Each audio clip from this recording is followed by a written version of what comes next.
খালি থাকে, ঠিক আছে সিট খালি আছে বসু, কিন্তু একটা মেয়ে যখন উঠবে, দেখ আমি নিজে লং জার্নিং এ আসতেছি, একদিন দেখলাম একটা বাসে একটা মেয়ে, ছোট একটা বাচ্চা, তার হাতে একটা কোলে, দুইটা ভদ্রলোক বসে আছে,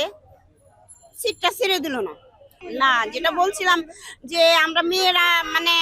যেখানেই যাই না কেন, মানে আমরা বাসে বা কোনো পরিবহনে ওঠার পরে কিন্তু আমাদের মেয়েদের জন্য আলাদা কোনো সিট, যেমন মেয়েদের এবং প্রতিবন্ধীদের জন্য আলাদা 9টা সিট বরাদ্দ করা আছে, কিন্তু আমরা যখন বাসে উঠি কোনো মেয়ে, তখন আমরা কিন্তু ওই সিটগুলো পাই না। রাস্তা থেকে গাড়ির সংখ্যা বেশি। হ্যাঁ, প্রত্যেকটা বহির্বিশ্ব সব জায়গায় মেয়েদের জন্য আলাদা সম্মান, আলাদা একটা থাকে, কিন্তু আমাদের এটা মানে সরকারের কাছে, এবং এটা আমার দাবি যে আমাদের মেয়েদের জন্য মানে আলাদা প্রত্যেকটা বাসে এবং যে কোনো পরিবহনে মানে মেয়েদের জন্য যেন নিরাপদ এবং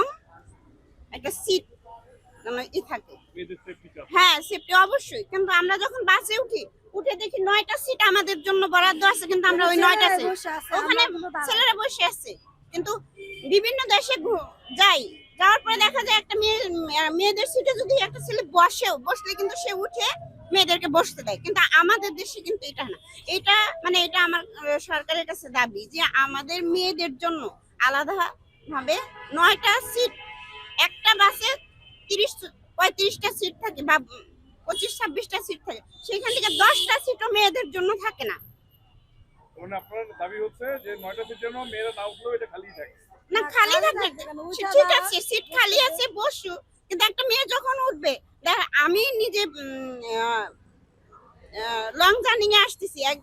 একদিন দেখলাম একটা বাসে একটা মেয়ে, ছোট একটা বাচ্চা, তার হাতে একটা কোলে, দুইটা ভদ্রলোক বসে আছে,